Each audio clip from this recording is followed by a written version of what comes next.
বিসমিল্লাহির রহমানির রহিম।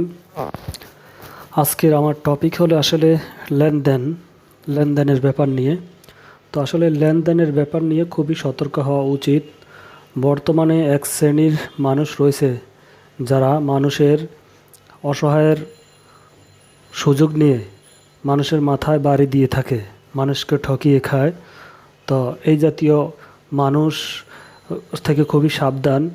আর আসল কথা কি, বর্তমানে যখনই কারোর সাথে আপনারা লেনদেন করবেন, লেনদেনের ব্যাপারে একেবারে 100% আপনি সিকিউর থাকবেন। কারণ লেনদেন বিশাল, একটু হেরফের হলে, একটু এদিক ওদিক হলেই আপনাকে আপনার মুহূর্তের মাধ্যমে আপনার উপার্জিত অর্থ, টাকা পয়সা এগুলা আপনি লস হয়ে যেতে পারে বা আপনাকে ঠকায় খেতে পারে। তো এই লেনদেনের ক্ষেত্রে খুবই সাবধান।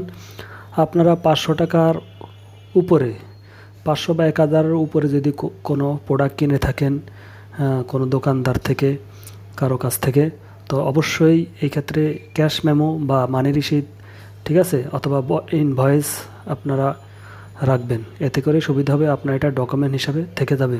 আপনি যে তাকে টাকা দিলেন, অবশ্যই এটা আপনার প্রমাণ হিসাবে থেকে যাবে।